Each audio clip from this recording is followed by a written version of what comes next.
Hello students, welcome to digital ventures. मेरा नाम है कासिफ अंसारी और हम पढ़ रहे हैं बहुत ही इंपॉर्टेंट टॉपिक जिसका नाम है द म्यूनिसिपैलिटीज। क्या बात है। अब जबकि हम बात करेंगे म्यूनिसिपैलिटीज की तो सबसे पहले हम इंट्रोडक्शन टू द म्यूनिसिपैलिटीज के बारे में बात करेंगे। ठीक है, तो सबसे पहला क्वेश्चन आपके दिमाग में आता होगा कि जो म्युनिसिपैलिटीज हैं इनका जिक्र भारत के संविधान में कहां पर किया गया है। ठीक है, तो सबसे पहले आप लिखिएगा the municipalities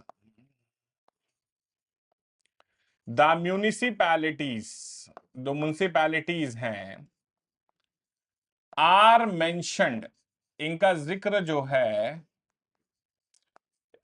in the part 9A of the constitution. भारतीय संविधान के भाग 9A में इनका जिक्र है एंड आर्टिकल नंबर 243 से 243 ZG डील्स विद इट।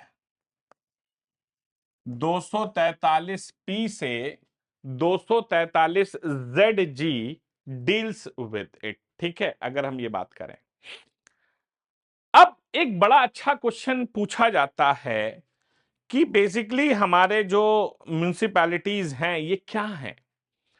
तो जैसे कि पंचायत जो थी वो हमारी क्या थी, पंचायत जो है वो आपकी basically example of political decentralisation, तो ये भी वही है। ठीक है, बिल्कुल। तो लिख लीजिए द म्युनिसिपैलिटीज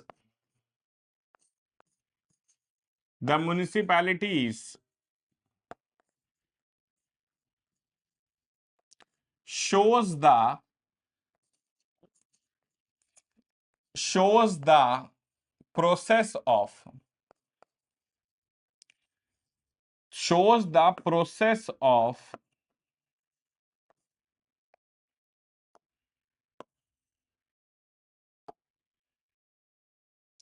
पॉलिटिकल डिसेंट्रलाइजेशन, कि भैया जो पावर है वो सेंट्रलाइज नहीं होनी चाहिए, डिसेंट्रलाइजेशन होना चाहिए।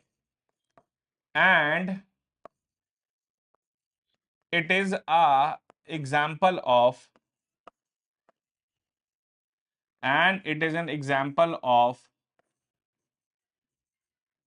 अर्बन सेल्फ गवर्नमेंट, और ये अर्बन सेल्फ गवर्नमेंट का एक अच्छा उदाहरण है। जैसे कि हमारा पंचायत जो था वो रूरल सेल्फ गवर्नमेंट का एक अच्छा उदाहरण था, वैसे ही म्युनिसिपैलिटीज जो हैं वो अर्बन सेल्फ गवर्नमेंट का एक अच्छा उदाहरण है। ठीक है, तो म्युनिसिपैलिटीज जो हैं इनका बेसिकली काम क्या है कि जो स्पेसिफिक एरियाज हैं, टाउन्स एरियाज हैं, उनका गवर्नेंस इनका बेसिक काम है। अगर इसकी हम इवोल्यूशन की बात करें तो म्युनिसिपैलिटीज हमारे देश में बहुत पुरानी है। इनकी शुरुआत अगर करें तो पहला म्युनिसिपल कॉरपोरेशन हमारे देश में कब बना था, तो साल था 1688। हमारे देश में फर्स्ट म्युनिसिपल कॉरपोरेशन बनाया गया था। फर्स्ट म्युनिसिपल कॉरपोरेशन हमारे देश में बनाया गया था सन 1688 में एट मद्रास। तो भाई साहब, मद्रास में सन 1688 में पहला म्युनिसिपल कॉरपोरेशन हमारे देश में बनाया गया था। आप सोचिए कितना पुराना है। ठीक है, हाँ जी।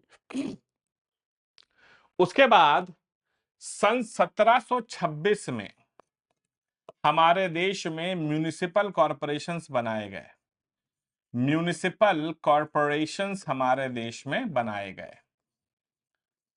तो म्युनिसिपल कॉरपोरेशंस बनाए गए कहां पर, बॉम्बे एट बॉम्बे एंड कलकत्ता। तो बंबई और कलकत्ता में भी हमारे देश में म्युनिसिपल कॉरपोरेशंस बनाए गए। 1726 में बनाए गए। ठीक है। अब अंग्रेजों को लगा कि यार म्युनिसिपल कॉरपोरेशंस देश में और भी होने चाहिए, और इसी चक्कर में सन 1870 में ब्रिटिश वाइसरॉय हुआ करते थे लॉर्ड मायो ने एक रेजोल्यूशन पास किया। लॉर्ड मायो ने एक रेजोल्यूशन पास किया कि भाई भारत में जो म्युनिसिपल कॉरपोरेशंस हैं उनको हमें और बढ़ाना चाहिए। ठीक है, हाँ जी, लोकल सेल्फ गवर्नमेंट का डेवलपमेंट होना चाहिए। लेकिन सबसे बड़ा लोकल सेल्फ गवर्नमेंट का कानून पास हुआ 1882 में। 1882 में लॉर्ड रिपन ने कानून पास किया, local self government act. Lord Ripon ने 1882 में लोकल सेल्फ गवर्नमेंट एक्ट नाम का कानून पास किया। लोकल सेल्फ गवर्नमेंट एक्ट नाम का कानून, हाँ जी, लोकल सेल्फ गवर्नमेंट एक्ट। तो लोकल सेल्फ गवर्नमेंट एक्ट नाम का कानून पास किया लॉर्ड रिपन ने, और इसीलिए लॉर्ड रिपन को हमारे देश में father of local self government भी कहा जाता है। Father of local self government भी हमारे देश में लॉर्ड रिपन को इसीलिए कहा जाता है। तो इन्होंने कहा कि बहुत तेजी से एक्सपेंशन होना चाहिए। ठीक है, हाँ जी। उसके बाद अंग्रेजों ने 1907 में एक बहुत फेमस कमीशन बुलाई जिसका नाम था रॉयल कमीशन। अंग्रेजों ने एक कमीशन बुलाई 1907 में जिसका नाम था royal commission on decentralisation. Royal commission on decentralisation. तो रॉयल कमीशन ऑन डिसेंट्रलाइजेशन नाम की एक कमीशन बुलाई 1907 में अंग्रेजों ने। तो अंग्रेजों ने 1907 में रॉयल कमीशन ऑन डिसेंट्रलाइजेशन बुलाया, जिसके चेयरमैन जो हैं मिस्टर होबाउस हुआ करते थे। मिस्टर होबाउस जो है इसके चेयरमैन थे, और इन्होंने कहा कि भैया हमारे देश में जो है ये म्युनिसिपैलिटीज काफी ज्यादा होनी चाहिए, मतलब ये स्ट्रांग होनी चाहिए। ठीक है। अब इसके बाद कहानी आगे बढ़ती है, तो होबाउस साहब ने भी कह दिया। इसके बाद अंग्रेजों ने 1935 में, आप जानते हैं, एक बहुत ही फेमस कानून पास किया जिसका नाम था गवर्नमेंट ऑफ इंडिया एक्ट 1935, जिसके तहत यह डिसाइड किया गया कि हमारे देश में जो पंचायत होंगी, ठीक है, हाँ जी, तो हमारे देश में जो पंचायत होंगी, लोकल सेल्फ गवर्नमेंट जो है, उसे एक प्रोविंशियल सब्जेक्ट के रूप में घोषित कर दिया गया। इसे जो है प्रोविंशियल सब्जेक्ट के रूप में घोषित करा गया, कि मतलब ये स्टेट लिस्ट का सब्जेक्ट होगा। 1935 में इसे घोषित कर दिया गया। उसके बाद 1949 में एक कमीशन बैठाई गई, लोकल फाइनेंस इंक्वायरी कमेटी। इसके अध्यक्ष पीके वटल साहब थे। और 1985 में बैठाई गई नेशनल कमीशन ऑन अर्बनाइजेशन की एक कमेटी, जिसके अध्यक्ष सीएम कोरिया हुआ करते थे। इन सब ने भी कहा कि भैया भारत में जो है आपके लोकल सेल्फ गवर्नमेंट को आगे लाइए, आप इन्हें और ज्यादा बढ़ाइए। फिर इसके बाद राजीव गांधी जी ने एक पहल उठाई। राजीव गांधी जी ने एक पहल उठाई। राजीव गांधी जी ने एक पहल उठाई 1985 में, और राजीव गांधी जी एक बिल लेकर आए जिसका नाम था नगर पालिका बिल। नगर पालिका बिल नाम का एक बिल लेकर आए राजीव गांधी साहब 1985 में। यह बिल लोकसभा ने पास कर दिया, लेकिन राज्यसभा ने इस बिल को पास नहीं किया। तो लोकसभा ने इस बिल को पास कर दिया, लेकिन राज्यसभा ने इस बिल को पास नहीं किया। और उस जमाने में क्या होता था ना, कि थोड़ी सरकारें जो हैं बेटा वो जोड़ तोड़ से बनती थी, तो सबकी सुननी पड़ती थी। फिर वीपी सिंह साहब की सरकार आई, नेशनल फ्रंट की, हाँ जी। वीपी सिंह साहब ने भी इस बिल को भैया अंदर करने की कोशिश की 1989 में। वीपी सिंह साहब ने भी वही किया, नगर पालिका बिल पेश किया।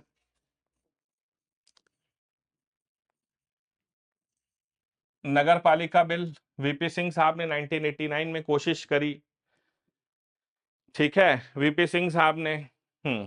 लेकिन ये बिल लोकसभा में ही फेल हो गया क्योंकि वीपी सिंह साहब की सरकार ही गई, उनके खिलाफ खुद नॉन कॉन्फिडेंस मोशन आ गया। नो कॉन्फिडेंस मोशन उनके खिलाफ खुद आ गया। फिर फाइनली नरसिम्हा राव जी आए। नरसिम्हा राव साहब देश के प्राइम मिनिस्टर बने और 1991 में नरसिम्हा राव साहब जो हैं एक बढ़िया सा म्यूनिसिपैलिटी बिल लेकर के आए। म्यूनिसिपैलिटी बिल लेकर आए जिससे सारे लोग सहमत हो जाएं और ये बिल पास हुआ। इस बिल को पास होने के बाद फाइनली ये डिसाइड किया गया कि भैया अब हमारे देश में म्यूनिसिपैलिटीज को संवैधानिक दर्जा दिया जाएगा। और इसको पास करने के बाद 74th अमेंडमेंट एक्ट 1993 को संविधान में जोड़ा गया, जिसके तहत हमारे देश में म्यूनिसिपैलिटीज को कॉन्स्टिट्यूशनल स्टेटस दिया गया। कॉन्स्टिट्यूशनल स्टेटस दिया गया म्यूनिसिपैलिटीज को हमारे देश में। और इसके साथ साथ भारतीय संविधान में 12th शेड्यूल भी ऐड किया गया। भारतीय संविधान में 12वीं अनुसूची को जोड़ा गया, जिसके तहत यह डिसाइड किया गया कि 18 ऐसे सब्जेक्ट्स हैं, जैसे पंचायतों में 29 ऐसे सब्जेक्ट्स थे जिसपे वो काम कर सकते थे, वैसे ही म्यूनिसिपैलिटीज के लिए 18 ऐसे सब्जेक्ट्स हैं जिस पर वो काम कर सकते हैं। तो आप देखिए कितना लंबा इतिहास है भाई साहब, 300 सालों का इतिहास था। तो 1688 में जो है पहला हमारे देश में बना था मद्रास में, और 1993 में फाइनली जा करके इसे कॉन्स्टिट्यूशनल स्टेटस मिला। तो अब हमारे देश में म्यूनिसिपैलिटी जो हैं वो एक कॉन्स्टिट्यूशनल स्टेटस पे काम करती हैं, जैसे पंचायती राज सिस्टम है। I hope it is clear to all of you. तो हम पढ़ेंगे क्लासिफिकेशन, बात करते हैं। अगर बात करें क्लासिफिकेशन की, जैसे कि हमारे देश में पंचायत जो है वो 3 टियर था, उसी तरह हमारे देश में म्युनिसिपैलिटीज भी 3 टियर पे होती हैं। 3 टियर म्यूनिसिपैलिटीज की अगर हम बात करते हैं, 3 टियर म्यूनिसिपैलिटीज की अगर हम बात करते हैं, तो सबसे पहले आता है नगर पंचायत। नगर पंचायत, नगर पंचायत सबसे पहले आती है। नगर पंचायत, नगर पंचायत बेसिकली उन एरियाज में होती है जो कि ट्रांजिशनल एरियाज होते हैं। ये वो एरियाज हैं जो कि ट्रांजिशनल एरियाज हैं। ट्रांजिशनल एरियाज, अब ट्रांजिशनल एरियाज का मतलब ये है कि ऐसे एरियाज जो कि रूरल से अर्बन एरियाज में कन्वर्ट हो रहे हैं। रूरल से वो अर्बन क्षेत्रों में कन्वर्ट हो रहे हैं, मतलब हैं ग्रामीण क्षेत्र लेकिन अर्बन क्षेत्रों में कन्वर्ट हो रहे हैं, वो नगर पंचायत वहां पर होती हैं। और बेसिकली यहां पर जो है कि कौन से एरिया ट्रांजिशन हो रहे हैं और यहां नगर पंचायत होनी चाहिए, इसका फैसला कौन करेगा? इसका फैसला बेटा गवर्नर साहब करते हैं। गवर्नर साहब के बिना और कोई ये फैसला नहीं कर सकता, governor of the state decide करेंगे। फिर आता है municipal council. Municipal council, municipal council होते हैं स्मॉल अर्बन एरियाज में। जो छोटे अर्बन एरियाज होते हैं वहां पर म्युनिसिपल काउंसिल्स होते हैं। जो छोटे शहर हैं, ठीक है, जैसे यूपी में आप चले जाइए तो हापुड़ हो गया, तो वहां पर आपको म्युनिसिपल काउंसिल मिलेगी। ठीक है, हापुड़ हो गया तो वहां पर म्युनिसिपल काउंसिल मिलेगी आपको। खुर्जा हो गया, अलीगढ़ हो गया, ये सब क्या है, स्मॉल अर्बन एरियाज हैं, वहां पर आपको म्युनिसिपल काउंसिल मिलेगी। और जो बड़े क्षेत्र होते हैं वहां पर म्युनिसिपल कॉरपोरेशंस मिलेंगे। म्यूनिसिपल कॉरपोरेशंस मिलेंगे।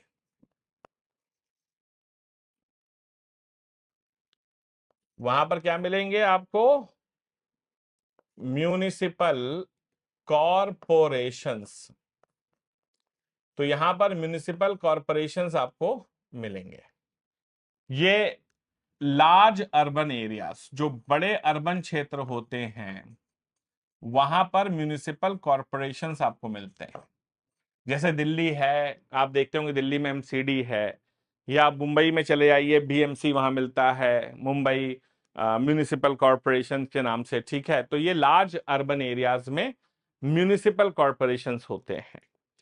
तो कहां पर नगर पंचायत होगी, कहां म्युनिसिपल काउंसिल होगी, कहां पर म्युनिसिपल कॉरपोरेशन है, ये गवर्नर साहब डिसाइड करेंगे, ठीक है। आप और हम नहीं कर सकते इसका फैसला, ठीक है। हाँ जी, ओके। हम्म अगर हम बात करते हैं म्युनिसिपल, तो ये तीन तरह की चीजें हो गई, ठीक है। अब आगे बढ़िए। अब इनके चुनाव होते हैं, देखा नहीं आपने, सुना होगा वार्ड मेंबर्स के चुनाव होते हैं, जिन्हें आप सभासद वगैरह कहते हैं। हाँ जी, लिखिए the members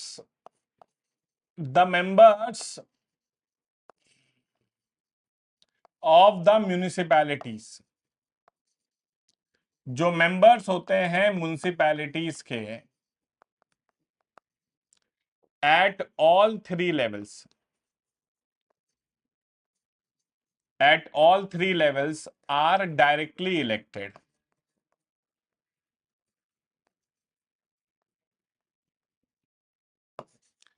are directly elected by the people. तो उन्हें भैया जी सीधे जनता चुनती है, ठीक है। द चेयरमैन्स, द हेड कह लीजिए या चेयरमैन कह लीजिए, द चेयरमैन्स कह लीजिए या हेड कह लीजिए, of municipal corporation, of municipalities, are elected, in the manner, उस तरीके से, as decided by state legislature. जैसे भैया राज्य चाहेगा वैसे वो हेड चुने जाएंगे। तो जो चेयरमैन और हेड है म्युनिसिपैलिटी के, वो elected in the manner as decided by the state. तो भैया यहां पर राज्य की मर्जी है, यहां भैया राज्य की मर्जी है, राज्य की स्टेट लेजिस्लेचर डिसाइड करेगा कैसे होंगे। ये आप भैया वहां पर कोई मनमानी नहीं कर सकते हैं कि नहीं भैया ऐसे ही चुनना पड़ेगा, ये हमारा नियम है और आपको इस नियम को मानना पड़ेगा। ऐसा कोई कानून नहीं बताया गया है, ठीक है। हाँ जी, कि आपको वो कानून मानना पड़ेगा, ऐसा कोई नियम नहीं है, ठीक है। तो भाई वो राज्य की स्टेट लेजिस्लेचर की मर्जी है, ठीक है, और आपको उसका बात माननी पड़ेगी। तो स्टेट लेजिस्लेचर्स को यहां पर अधिकार दिए गए हैं, ठीक है। आगे लिखिए। नेक्स्ट, अगर बात करते हैं टर्म, तो म्युनिसिपैलिटीज का टर्म कितना होता है? तो भाई म्युनिसिपैलिटीज का टर्म जो होता है वो 5 साल होता है, और म्युनिसिपैलिटीज को 5 साल से पहले भी डिसॉल्व किया जा सकता है। अगर आपने डिसॉल्व किया है तो 6 महीने के अंतर्गत इलेक्शन भी होना चाहिए। हाँ जी, हाँ जी। टर्म के बाद आता है मिनिमम एज। जैसे कि लोकसभा राज्यसभा में एज होती है 25 और 30 साल, विधानसभा और विधान परिषद में 25 और 30 साल, यहां पर मिनिमम एज जो होती है वो मात्र 21 साल होती है। फिर बड़ा अच्छा क्वेश्चन है रिजर्वेशन। अगर बात करते हैं रिजर्वेशन की, तो शेड्यूल कास्ट का रिजर्वेशन होगा भाई। एससी रिजर्वेशन फिक्स है, मतलब शेड्यूल कास्टों की सीटें फिक्स होती हैं, प्लस शेड्यूल ट्राइब की, प्लस 1/3 सीटें वुमेन्स के लिए आरक्षित रहती हैं। 1/3 सीटें वुमेन्स के लिए आरक्षित हैं। तो एससी और एसटी का जो रिजर्वेशन संविधान में बताए गए हैं वो तो होंगे ही होंगे, उसके साथ साथ 1/3 सीटें महिलाओं के लिए भी आरक्षित की गई हैं। 1/3 सीटें जो हैं वो महिलाओं के लिए भी आरक्षित की गई हैं, प्लस आप चाहें तो ओबीसी रिजर्वेशन भी दे सकते हैं। आप चाहें तो ओबीसी रिजर्वेशन भी दे सकते हैं, लेकिन इसका फैसला स्टेट विधानसभा द्वारा किया जाएगा। इसका फैसला स्टेट विधानसभा करेगी, ठीक है। तो आप चाहें तो कर सकते हैं, लेकिन फैसला जो है वो स्टेट विधानसभा के अधिकार में होता है। केंद्र इसमें फैसला नहीं करेगी। तो एससी एसटी और 1/3 सीटें महिलाओं को देनी पड़ेंगी, ये तो फिक्स है। ओबीसी रिजर्वेशन फिक्स नहीं है, उसका फैसला कर सकते हैं, स्टेट कर सकता है। अगर बात करते हैं इलेक्शंस की, तो इनका जो इलेक्शन होता है वो स्टेट इलेक्शन कमीशन द्वारा कराया जाता है। हमारे देश की इलेक्शन कमीशन नहीं, बल्कि स्टेट इलेक्शन कमीशन इनका इलेक्शन कंडक्ट कराता है, ठीक है। हाँ जी। हम्म। अब देखिए, अगर बात करें तो अर्बन एरियाज के एडमिनिस्ट्रेशन के लिए हमारे देश में, ठीक है, 8 तरह की अर्बन लोकल बॉडीज बनाई गई हैं, ठीक है। सबसे पहले आता है म्युनिसिपल कॉरपोरेशंस। सबसे पहले आते हैं म्युनिसिपल कॉरपोरेशंस। अर्बन एरियाज का एडमिनिस्ट्रेशन जो है वो 8 तरीके की बॉडीज द्वारा किया जा सकता है, 8 टाइप। तो पहला आता है म्युनिसिपल कॉरपोरेशन, दूसरा आता है म्यूनिसिपैलिटीज। तो पहला है म्युनिसिपल कॉरपोरेशन, दूसरा म्युनिसिपैलिटीज, तीसरा है notified area committee. Notified area committee द्वारा भी एडमिनिस्ट्रेशन किया जा सकता है। चौथा आता है टाउन्स एरिया कमिटी।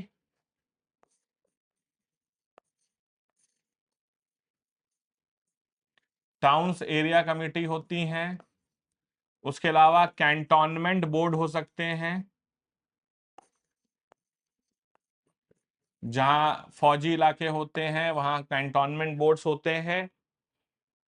टाउनशिप होती है।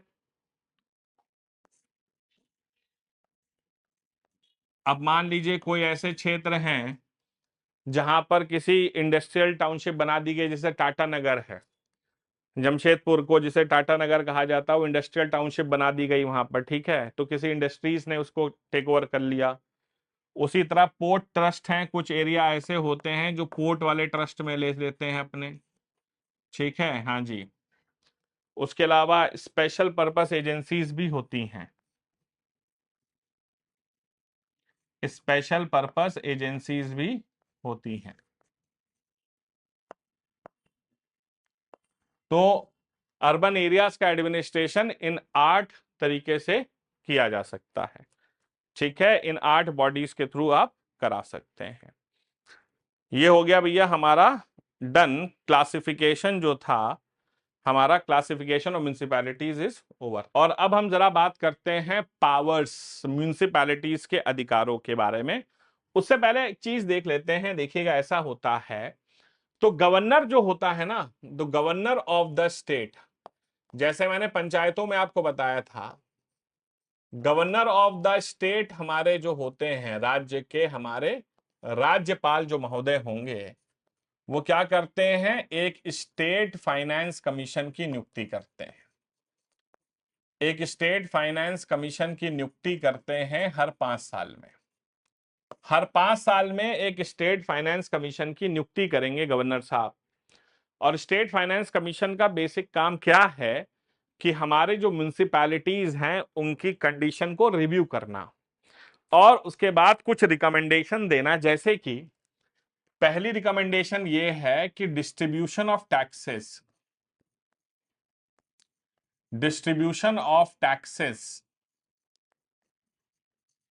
Between the state and municipalities. तो भैया कुछ टैक्सेस जो हैं वो स्टेट को जाएंगे, कुछ टैक्सेस म्युनिसिपैलिटीज को जाते हैं। ठीक है, हाँ जी। तो कुछ टैक्सेस स्टेट्स को जाएंगे, कुछ म्युनिसिपैलिटी को जाएंगे। उसके बाद ये अधिकार स्टेट फाइनेंस कमीशन का होता है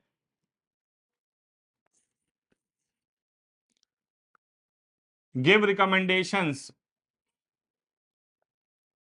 on the subjects where the municipalities can impose tax। भैया ये रिकमेंडेशन देते हैं कि कौन सी ऐसी जगहें हैं जहां पर म्युनिसिपैलिटीज टैक्स हो गए, टोल्स हो गए, फीस हो गई, वो लगा सकते हैं। ठीक है, हाँ जी। और ये भी कहते हैं grant in aids to the municipalities. तो हमारी जो म्यूनिसिपैलिटीज हैं उनको ग्रांट इन एड्स मिलना चाहिए, उनको ग्रांट्स मिलनी चाहिए from the state consolidated fund. तो स्टेट के कंसोलिडेटेड फंड में से ग्रांट्स मिलनी चाहिए, grant in aids to the municipalities from the state consolidated fund. तो जो स्टेट का कंसोलिडेटेड फंड है वहां से ग्रांट्स मिलनी चाहिए म्यूनिसिपैलिटीज को। ये गवर्नर साहब, स्टेट फाइनेंस कमीशन इस तरह की रिकमेंडेशन देता है। आगे लिखिए, under the 12th schedule, under 12th schedule ऐसे 18 सब्जेक्ट्स बताए गए हैं जहां म्युनिसिपैलिटीज के अधिकार होते हैं। जैसे 11वीं शेड्यूल में 29 ऐसे सब्जेक्ट्स थे जहां पर पंचायतों के अधिकार थे, वैसे ही 18 ऐसे सब्जेक्ट्स हैं जहां म्युनिसिपैलिटीज को अधिकार हैं। जैसे कि फॉर एग्जांपल आपको बता दूं, अर्बन प्लानिंग। तो म्युनिसिपैलिटीज जो हैं वो अर्बन प्लानिंग में उनके अधिकार क्षेत्र में आती है। ठीक है, हाँ जी। दूसरा, कंस्ट्रक्शन ऑफ बिल्डिंग। तो जो कंस्ट्रक्शंस होते हैं, कंस्ट्रक्शन ऑफ बिल्डिंग्स वगैरह जो कंस्ट्रक्शन हो रही है वो इनके अंदर आती है। Planning of social and economic development. तो सोशल और इकोनॉमिक डेवलपमेंट की जो प्लानिंग है वो इनके पास होती है। ठीक है, हाँ जी। रोड्स एंड ब्रिजेस हो गए,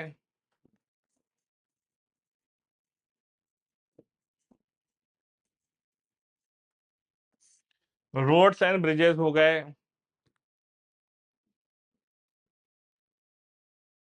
वाटर हो गया,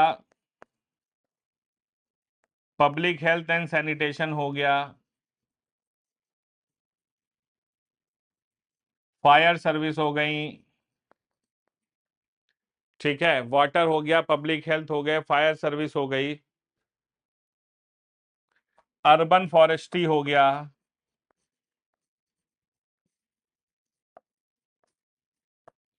तो 1 2 3 4 5 6 7 8, ये देखिए 8 आपके सामने मैंने लिख दिए। अर्बन फॉरेस्ट्री हो गया। ऐसे 18 सब्जेक्ट्स जो हैं। उसके अलावा safe guard of the interest of weaker sections पे लिए कानून बना सकते हैं।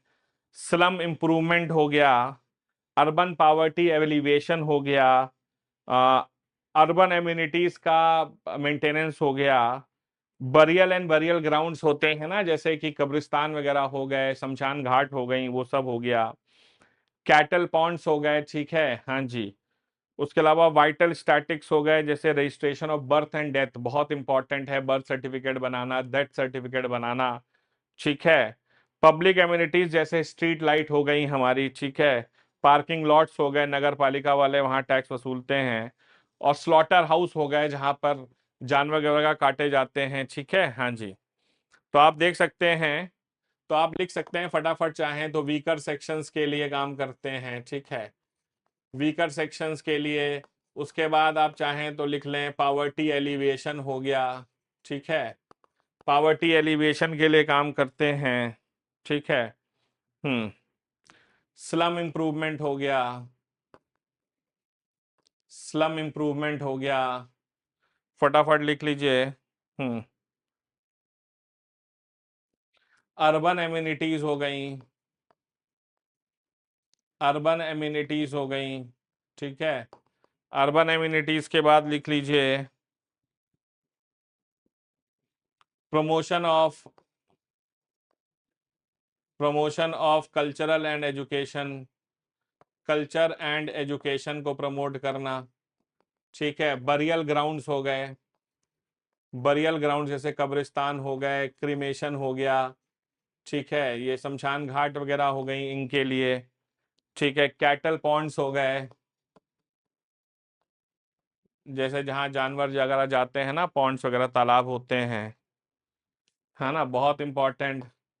बर्थ एंड डेथ सर्टिफिकेट बहुत important, birth and death certification वगैरह जो हो गया, ठीक है। स्ट्रीट लाइट हो गया, स्ट्रीट लाइट, पार्किंग हो गया, पार्किंग लॉट्स, उसके अलावा स्लॉटर हाउसेस, स्लॉटर हाउसेस, ये ऐसी 18 चीजें हैं जिन पर म्युनिसिपैलिटी को अधिकार है। तो 1 2 3 4 5 6 7 8 9 10 11 12 13 14 15 16 17 18। तो ये हो गए 18 ऐसे सब्जेक्ट जिन पे म्युनिसिपैलिटीज को अपने अधिकार होते हैं। थैंक यू, मिलते हैं अगली क्लास में। Till then do take care of yourselves. जय हिंद, जय भारत एंड वंदे मातरम।